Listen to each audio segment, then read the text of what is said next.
Welcome back to our channel. दोस्तों, आप लोगों को पता है कि जो है बेसिकली हमारा जो है डोमेन स्पेसिफिक यहाँ से अच्छा खासा क्वेश्चन बनते हैं। खासतौर से अगर बात किया जाए तो B55, जिसके अंदर में आपका बियॉन्ड ज्योग्राफी, सोशियोलॉजी, साइकोलॉजी, ये तीनों चीज़ें आता है। लेकिन डोमेन स्पेसिफिक जिन लोगों का अगर बात किया जाए कि अगर ह्यूमैनिटीज़ बैकग्राउंड नहीं है और खासतौर से उनका अगर ज्योग्राफी नहीं है या साइकोलॉजी नहीं है एंड सोशियोलॉजी नहीं है, तो इन सभी को किस तरीके से हमें कवर करना चाहिए, उससे रिगार्डिंग जो है पेड वाले बैच का कि किस तरीके से उनको कवर करना चाहिए। खासतौर से साइकोलॉजी एंड सोशियोलॉजी में जो कुछ टॉपिक है, अगर एनसीईआरटी के अकॉर्डिंग चले तो उसमें से कौन सा ऐसा टॉपिक है जहाँ से एमसीक्यू बनेगा और वो एमसीक्यू किस तरीके से बनेगा, इन सारी चीज़ों से रिलेटेड जो है सुपर 30 में आप लोगों को पूरा डिटेल में रिकॉर्डेड फॉर्म में लेक्चर मिल जाएगा कि सोशियो को ऐसे कौन सा टॉपिक है और किस तरीके से इसको कवर करना चाहिए। इन सारी चीज़ों का डिटेल जो है आपको पेड वाले बैच में मिल जाता है, साइकोलॉजी से भी रिलेटेड, ज्योग्राफी से रिलेटेड भी। लेकिन यहाँ पे मैं जो है कुछ चीज़ों का मतलब डिस्कशन ज़रूरी समझता हूँ। पहला तो ये कि आप लोग रेगुलर बेसिस पे जो कॉल करते रहते हैं, कॉल मत क्या करो। जो नंबर दिया गया है, मैं बार बार लाइव सेशन में या जो भी अपना होता है इन्फॉर्मेशन से रिलेटेड वीडियोस में मैं बार बार एक ही चीज़ बताता हूँ कि आप लोग व्हाट्सअप किया कीजिए, है ना। तो जो लोग भी कॉल करते हैं, अगर उनको रिप्लाई नहीं मिलता है, फिर आके वो मतलब एक तरीके से अपना गुस्सा निकालने की कोशिश करते हैं, तो कोई फ़ायदा है नहीं उसका, है ना। हो सकता है कि नंबर भी आपका ब्लॉक हो जाए। तो इस चीज़ का ध्यान रखिए, व्हाट्सएप पे मैसेज कर लिया कीजिए, जो भी आपका क्वेरी होगा उसको रिजॉल्व करने की कोशिश किया जाएगा। पहली बात।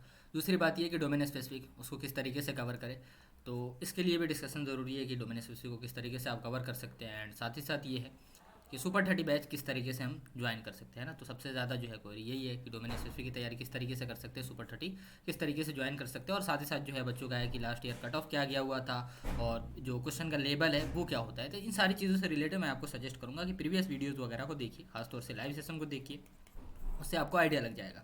खैर, यहाँ पे जो है थोड़ा सा मैं एक हिंट देना चाहूँगा कि सुपर 30 या पेड बैच में जो है आपको किस तरीके से डोमेन स्पेसिफिक को कवर कराया जाएगा, एकदम टू द पॉइंट। जहाँ से क्वेश्चन जिस तरीके से अगर लास्ट ईयर देखा जाए तो जिस हिसाब से जो डोमेन स्पेसिफिक में अगर बात किया जाए तो इंडियन पॉलिटी जो है उसको हमने कवर किया था, तो वहाँ से एकदम A to Z क्वेश्चन आए थे। चाहे वो हिस्ट्री से रिलेटेड मैंने कवर करा हो, उससे भी क्वेश्चन बनाया आपका, चाहे ज्योग्राफी से रिलेटेड वो भी क्वेश्चन, जो कि मतलब टू द पॉइंट। अगर ओवरऑल एनसीईआरटी आप कवर करना चाहे तो कर सकते हो, कोई दिक्कत नहीं, लेकिन टू द पॉइंट जहाँ से क्वेश्चन जो है बन सकते हैं उससे रिलेटेड अगर बात किया जाए, उसी तरीके से एक हिंट्स जो है आपको सोशियोलॉजी से रिलेटेड भी मिल जाएगा। तो पेड वाले बच्चे जो लोग भी हैं उनको ये रिकॉर्डेड फॉर्म में जो है लेक्चर आपको मिल जाएगा, है ना। उनको ऑब्वियसली मिलता ही मिलता है। तो आपका जो भी डोमेन स्पेसिफिक से रिलेटेड है वो रिकॉर्डेड होकर आपका अपलोड हो रहा है, तो वो सारी चीज़ें जो है आपको लिंक वगैरह मिल जाएगा। तो आपको इसके लिए ज़्यादा दिक्कत उठाने की ज़रूरत नहीं है ना, और मैसेज करने की भी ज़रूरत नहीं है। देखो, पहला जो अगर देखा जाए तो कैरेक्टरिस्टिक ऑफ इंडियन सोसाइटी, ये कहाँ से हमारा क्वेश्चन बन सकता है इससे रिलेटेड अगर बात किया जाए तो इससे देखो पूरा का पूरा एनसीईआरटी में सिलेबस है, कई सारे वीडियोस मिल जाएंगे, लेकिन यहाँ से क्वेश्चन जो है जामिया किस तरीके से बना सकता है या बनाया हुआ है उससे रिलेटेड हम लोगों को समझना जरूरी है। उसी तरीके से demographic structure of Indian society, इससे रिलेटेड जो है क्या क्या इंपॉर्टेंट है इसको भी हमें समझना बहुत जरूरी है। देखो, demographic structure of Indian society बहुत सारे हज़ारों लेक्चर मिल जाएंगे। आईएएस यूपीएससी से रिलेटेड जो भी तैयारी कर रहे हैं उनके लिए भी है कि demographic structure of Indian society, यहाँ से सारी चीज़ों का डिटेल मिल जाता है। तो ऐसा नहीं है कि यहाँ से जो है जामिया एंट्रेंस एग्जाम के लिए आपके लिए रिलेवेंट हो जाएगा, बिल्कुल नहीं। Demographic structure of Indian society Jamia ME से ओरिएंटेड जो कराने की ड्यूटी है वो हमारी है। सोशल इंस्टीट्यूशन, ये भी बहुत ज़्यादा इंपॉर्टेंट है। एंड सोशल मूवमेंट, है ना। तो 4 टॉपिक बेसिकली एक वीडियो में कर रहे हैं, जो कि मोस्टली जो है रिकॉर्डेड में अगर आप होते हैं तो वहाँ पे जो है 1 घंटा टाइम जाता है और ये 4 टॉपिक जो है आपका ओवरऑल कंप्लीट हो जाता है ना। तो इसको आप एनसीईआरटी से भी कवर कर सकते हैं, दुनिया किसी भी कोने से कवर कर सकते हैं, लेकिन इसको जो है मैं किस तरीके से कवर कराऊंगा उसको आप लोग थोड़ा बहुत देख सकते हैं। और basically characteristic of Indian society से क्वेश्चन किस तरीके से बना हुआ है, demographic structure of Indian society से कैसे बना है, सोशल इंस्टीट्यूशन से कैसे बना है, एंड सोशल मूवमेंट से किस तरीके से क्वेश्चन बने हुए हैं। लास्ट ईयर सिर्फ और सिर्फ 2024 के अगर क्वेश्चन पेपर को हम लोग देखते हैं तो वहाँ से जो है सोशियो और बेसिकली अगर बात किया जाए जियोग्राफी साइकोलॉजी से जो है डोमेन स्पेसिफिक से बेसिकली 40 to 50 क्वेश्चन बनते हैं ना।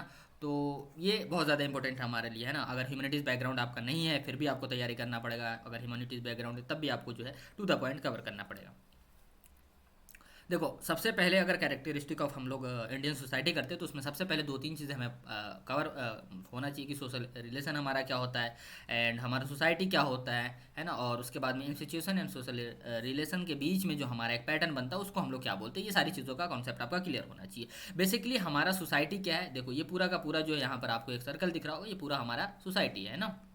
ये सोसाइटी क्या है, ये जो दिख रहा है आपको, है ना, तो ये हमारा सोशल रिलेशन है। तो बेसिकली हमारा सोसाइटी क्या है, नेटवर्क ऑफ सोशल रिलेशन है। तो पहली चीज़ आपका क्लियर होना चाहिए कि जो हमारा सोशल रिलेशन है उसके नेटवर्क को हम लोग सोसाइटी बोलते हैं ना, तो ये चीज़ें क्लियर हो गया। और साथ ही साथ ये है कि ये हमारा जो सोशल रिलेशन है, जिसको हम लोग एसआर जो है शॉर्ट फॉर्म में बोलते हुए आगे चलेंगे, है ना। तो एसआर जो है डेवलप किस तरीके से होता है, तो एसआर जो हमारा डेवलप होता है वो डिफरेंट इंस्टीट्यूशन से डेवलप होता है। ये इंस्टीट्यूशन हमारा फैमिली हो सकता है, ये स्टेट हो सकता है। स्टेट बोले तो आप लोग ये यूटी एंड स्टेट वाला मत लेना, ये स्टेट जो है आपका बेसिकली कंट्री हो सकता है, ये बेसिकली आपका डिस्ट्रिक्ट हो सकता है, डिफरेंट डिफरेंट मतलब जो भी रीजन है उस तरीके से भी आप इसको ले सकते हैं। ये हमारे रिलेटिव हो सकते हैं इंस्टीट्यूशन, फ्रेंड्स हमारे इंस्टीट्यूशन हो सकते हैं, और ईटीसी, इसमें बहुत सारे ऐसे इंस्टीट्यूशन है जिसको मैंने यहाँ पर कवर नहीं किया। तो बेसिकली हमारा एसआर जो डेवलप होता है वो किससे होता है, इंस्टीट्यूशन के थ्रू होता है। और ये इंस्टीट्यूशन के थ्रू जो हमारा डेवलप सोशल रिलेशन होता है उससे हमारा क्या बनता है, एक नेटवर्क बनता है, और उसी को हम लोग सोसाइटी बोलते हैं। आई होप आप लोगों का ये क्लियर होगा।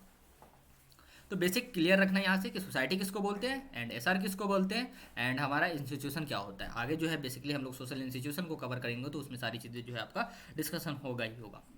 अब देखो कि यहाँ पर बेसिकली बात करते हैं कि हमारा जो डिफरेंट इंस्टीट्यूशन है और जो बेसिकली हमारा यहाँ पर सोसाइटी है, इसके बीच का जो एक स्ट्रक्चर बनता है, एक जो पैटर्न बनता है, उसको हम लोग क्या बोलते हैं, सोशल स्ट्रक्चर बोलते हैं। तो कहीं पर भी आपको दिखता है कि सोशल स्ट्रक्चर क्या होता है, तो याद रखिएगा जो इंस्टीट्यूशन है हमारा, डिफरेंट इंस्टीट्यूशन एंड सोशल मतलब सोसाइटी के बीच की जो पैटर्न होती है उसको हम लोग अपना सोशल स्ट्रक्चर बोलते हैं। तो बेसिकली यहाँ पर जो ग्राफ वगैरह दिया गया समझने के लिए आपके लिए कि इंस्टीट्यूशन है एंड आपका ये जो सोसाइटी है ना, तो इन दोनों के बीच का जो एक पैटर्न बनता है उसको हम लोग अपना सोशल स्ट्रक्चर बोलते हैं। तो आगे जब भी सोशल स्ट्रक्चर आए तो आप कंफ्यूज मत होना, जो भी इंस्टीट्यूशन है तो इससे आप कंफ्यूज मत होना, एंड जब भी एसआर जब आपका आता है तो कंफ्यूज मत होना, एंड सोसाइटी जब भी आए तो आपको कंफ्यूजन नहीं होना चाहिए। आई होप आप लोगों का सोसाइटी, एसआर एंड जो भी आपका सोशल स्ट्रक्चर है ये क्लियर होगा। एंड डिफरेंट इंस्टीट्यूशन हो सकता है हमारा, इसको भी हम लोग डिफरेंट तरीके से समझने की कोशिश करेंगे। चलो ठीक है, पूरा का पूरा जो है लेक्चर यहाँ पर मैं अपलोड नहीं कर सकता हूँ, है ना, ये फिर एक तरीके से अनफेयर हो जाएगा पेड वाले बच्चों के लिए। तो बेसिकली सोसाइटी की कुछ डेफिनेशन है जिसके बारे में हमें पता होना चाहिए। अकॉर्डिंग टू सोशियोलॉजी अगर देखते हैं तो सोसाइटी जो हमारा क्या है, ग्रुप ऑफ पीपल है जहाँ पर हम डिफरेंट कल्चर के लोग रहते हैं, डिफरेंट कम्युनिटी होते हैं, लेकिन फिर भी हम एक दूसरे के साथ में इंटरेक्ट करते हैं। तो ये बेसिकली हमारा एक सोसाइटी का डेफिनेशन है। और जो अलग अलग डेफिनेशन जो दिया गया है एसआर का एंड इंस्टीट्यूशन का, टेरिटरी का, बेसिकली इसको स्टेट मैंने वहाँ पर बोला था एक इंस्टीट्यूशन है हमारा, है ना।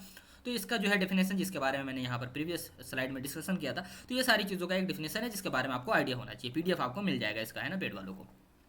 देखो अब उसके बाद में कैरेक्टरिस्टिक ऑफ इंडियन सोसाइटी देखने की कोशिश करते हैं, तो इसमें हमारा जो है मल्टी कल्चरल है ना, और उसके बाद में हमारा ट्रेडिशन एंड मॉडर्निटी भी है, मल्टी रिलीजियस सोसाइटी है ना, मल्टी लिंग्विस्टिक सोसाइटी है, कास्ट सिस्टम है। इससे रिलेटेड भी जो है बहुत ज़्यादा इंपॉर्टेंट यहाँ से क्वेश्चन हमारा बनता है, इसको भी हम लोग अपना कवर करेंगे। उसके बाद में the great Indian middle class है। तो डिफरेंट जो बहुत सारे और भी फीचर है इंडियन सोसाइटी की जिसको आगे हम लोग डिस्कशन करेंगे। देखो सबसे पहले जो है बहुत ज़्यादा इंपॉर्टेंट हमारे लिए, इसको हमें समझना कि सिंथेटिक कल्चर, यहाँ से क्वेश्चन बना हुआ है ना, तो इसके बारे में आपको पता होना चाहिए कि इंडियन सोसाइटी जो है हमारा क्या है, सिंथेटिक कल्चर। अब ये सिंथेटिक कल्चर क्या है इसके बारे में आपको समझना पड़ेगा। देखो अगर according to different Indian historian and जो भी हमारे थिंकर हैं उनके हिसाब से जो इंडियन है वो आर्यन एंड द्रविडियन है ना। तो ये आर्यन एंड द्रविडियन तो है, चलो ठीक है, हम पूरे के पूरे इंडियन क्या है, आर्यन एंड द्रविडियन कल्चर से बिलोंग करते हैं। लेकिन इन सब के बावजूद भी अगर देखा जाए तो बुद्धिज्म का जो है एक तरीके से ओरिजिन क्या है, बुद्धिज्म का ओरिजिन क्या है, हमारा हिंदुस्तान है ना, इंडिया है। और मैंने आप लोगों को बताया था कि बुद्धिज्म से रिलेटेड जो है आपका जो भी इंपॉर्टेंट मतलब गौतम बुद्ध से रिलेटेड चीज़ों को मैंने कवर कराया था ना, तो उसके बारे में आपको पता होना चाहिए। तो बुद्धिज्म से रिलेटेड हम लोग देखते हैं तो इसका ओरिजिन जो है हमारा इंडिया है। जैनिज्म भी देखते हैं तो यहाँ पर भी हम लोगों ने कवर किया था कि जैनिज्म का ओरिजिन भी हमारा क्या है, इंडिया ही है। बुद्धिज्म से रिलेटेड यहाँ पर मैं डिस्कशन नहीं करना चाहूँगा, है ना, गौतम बुद्ध हो गए, यहाँ पर जो है हमारे तीर्थंकर हो गए, इन सब के बारे में यहाँ पर डिस्कशन जरूरी नहीं है ना। तो यहाँ पर दो तीन चीज़ें याद रखना अपना, है ना, कि एक तो तुम्हारा जैसे कुशीनगर हो गया हमारा, है ना, वो हो गया। उसके बाद में बौद्ध गया जो हो गया, ये सारी चीज़ें आपको पता होगा, है ना। तो ये सब हमारा एक रीजन था उस टाइम पीरियड में, या भी है रिसेंट टाइम में, लेकिन नेम चेंज हो गया, है ना। तो एक तरीके से ओरिजिन हम लोग देखते हैं तो बुद्धिज्म का हमारा यहीं पर है, जैनिज्म का ही। तो ऑब्वियसली जब हम इनको देखते हैं तो यहाँ पर क्या है कि आर्यन है, द्रविडियन है, सब चीज़ के बावजूद भी हम लोग अपने कल्चर में देखते हैं कि बुद्धिज्म का एसेंस भी है, जैनिज्म का एसेंस भी होगा, ऑब्वियसली इनका ओरिजिन यहीं पर है। इन सब के साथ जब अरब इन्वेंशन होता है इंडिया पे, तो उसमें क्या होता है कि इस्लाम का एसेंस भी देखने को मिलता है हम लोगों को। साथ ही साथ क्या है कि आप लोगों को पता है कि इंडिया जो है ब्रिटिश की कॉलोनी थी, है ना। तो वहाँ पर क्या है कि हमें इनका भी ब्रिटिश एसेंस भी देखने को मिलता है। यहाँ पर जो हमारा क्रिश्चियनिटी, ये सब जो भी डिफरेंट डिफरेंट कल्चर जो है वो हमारे सामने निकल के आता है। तो ओवरऑल सिंथेटिक कल्चर जो है आपको समझ में आ गया होगा कि इंडियन कल्चर जो है एक तरीके से हम बोलते हैं कि आर्यन एंड द्रविडियन कल्चर है, ओके फाइन, लेकिन इसमें एसेंस हमारा Buddhism, Jainism, Islam and British का है। इस चीज़ों के बारे में आपको पता होना चाहिए। तो बेसिकली इंडियन कल्चर ये है, सिंथेटिक कल्चर है। तो जब भी इस तरीके का आता है कि इंडियन कल्चर जो है किस टाइप के कल्चर में आएगा, तो आपको पता होना चाहिए कि सिंथेटिक कल्चर है। या आपको दे देगा कि सिंथेटिक कल्चर जो है इंडियन कल्चर को क्यों बोलते हैं। तो याद रखिएगा ये डिफरेंट जो रिलीजन है जो कि इस्लाम से रिलेटेड या ब्रिटिश से रिलेटेड या क्रिश्चियनिटी से रिलेटेड जो है उनका एसेंस हमारे ऊपर आता है थ्रू इन्वेंशन, है ना। तो इस चीज़ के बारे में याद रखिएगा। तो ये बहुत ज़्यादा इंपॉर्टेंट पॉइंट है हमारे लिए, ठीक है। और उसके बाद इंडियन सोसाइटी एंड कल्चर के बारे में, डिस्कवरी ऑफ इंडिया में जवाहरलाल नेहरू लिखते हैं, इसके बारे में आपको पता होना चाहिए। लेकिन यहाँ पर जो है दो स्कॉलर जिसके बारे में आपको पता होना चाहिए, जिससे रिलेटेड डायरेक्ट क्वेश्चन सीयूटी के अंदर भी, जामिया के अंदर भी इस साल बन सकते हैं। जैसे देखो, पहला जो है इरावती कार्वे है ना, इसके बारे में याद रखना कि पहले इन्होंने क्या बोला था, द इपिटोम ऑफ द वर्ल्ड है ना। तो इन्होंने क्या बोला था, इंडियन कल्चर को इपिटोम ऑफ द वर्ल्ड है ना, इस चीज़ के बारे में याद रखना। डायरेक्ट क्वेश्चन पूछा जा सकता है, द इपिटोम ऑफ वर्ल्ड किसने बोला था, इरावती कार्वे ने।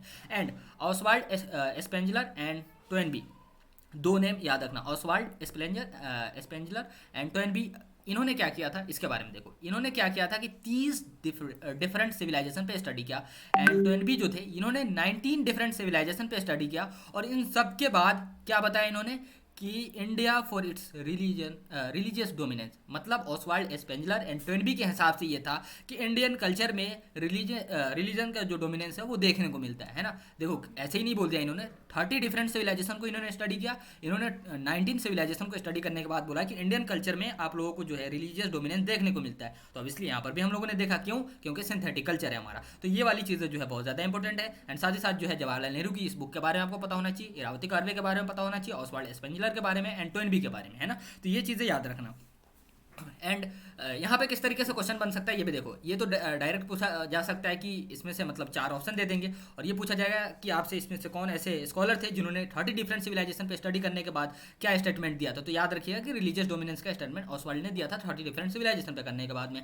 एंड ये भी पूछा जा सकता है कि टोएनबी जो है कितने सिविलाइजेशन पे स्टडी करने के बाद इन्होंने कहा था कि इंडिया में जो है रिलीजियस डोमिनेंस देखने को मिलता है ना। तो इस चीज़ के बारे में याद रखना। इसी के वजह से यानी रिलीजियस डोमिनेंस देखने के बाद ये होता है कि इनकी कल्चरल कंटिन्यूटी जो होती है उसमें जो है रिलीजन एसेंस देखने को मिलता है। तो आपको देखना पड़ेगा कि बुद्धिज्म वाला ऑब्वियसली इसका ओरिजिन यहीं पे है, जैनिज्म का यहीं पर है, इस्लाम भी ऑब्वियसली इन्वेंशन के टाइम में आता है, ब्रिटिश से रिलेटेड भी आता है। तो ऑब्वियसली एक दिन 2 दिन में तो रिलीजियस डोमिनेंस आएगा ही नहीं, है ना। तो पूरा का पूरा एक टाइम पीरियड है जिसके बाद से पूरा इनका अपना कल्चर जो है वो आपको देखने को मिलता है इसका, है ना। तो इंडियन कल्चर में सिंथेटिक कल्चर जो है उसका सिर्फ और सिर्फ ये नहीं है कि मतलब हम बोल दे रहे हैं ऐसे ही, इसका जो है पूरा का पूरा मतलब एक स्टडी हुआ। अगर देखा जाए तो 50+ सिविलाइजेशन या 100+ सिविलाइजेशन वर्ल्ड की, उसको देखने के बाद में हम लोग इस नतीजे पर पहुंचे कि इंडियन सोसाइटी जो हमारा रिलीजियस डोमिनेंस वाला है।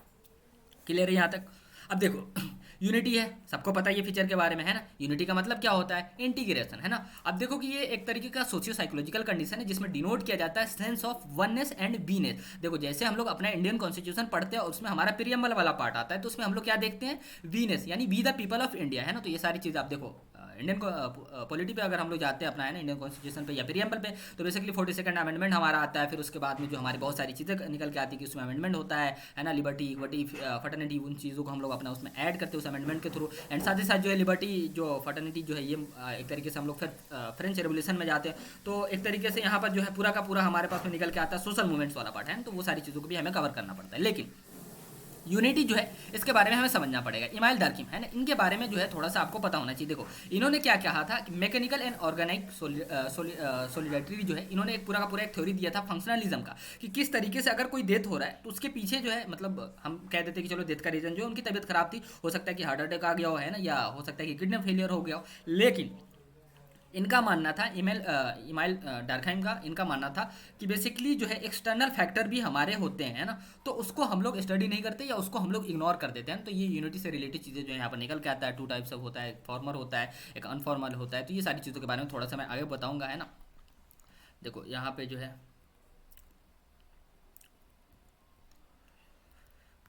ये तो आपके यहाँ पर कवर नहीं हो सकता, है ना। चलो ठीक है, तो एक तरीके से तुम लोगों को यहाँ पर आइडिया लग गया होगा किस तरीके से हमें कवर करना है ना। और बाकी जो है तुम लोगों का इसको मैं कंटिन्यू करता हूँ, है ना।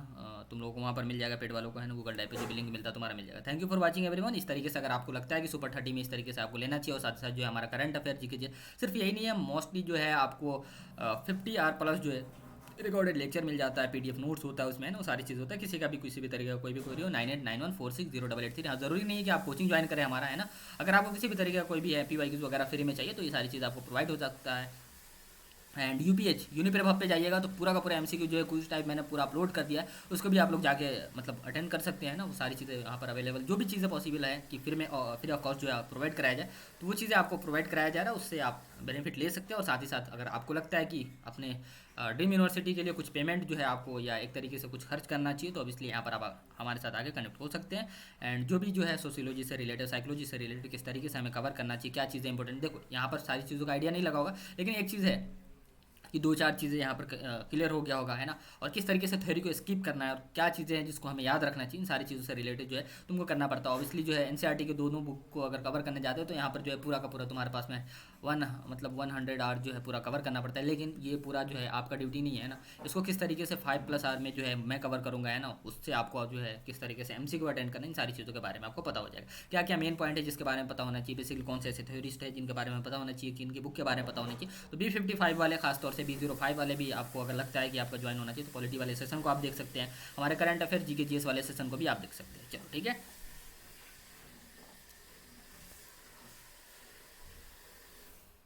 चलो ठीक है, यहाँ पर ना थोड़ा सा और कर लेते हैं कि अरिस्टोटल ने क्या बोला था।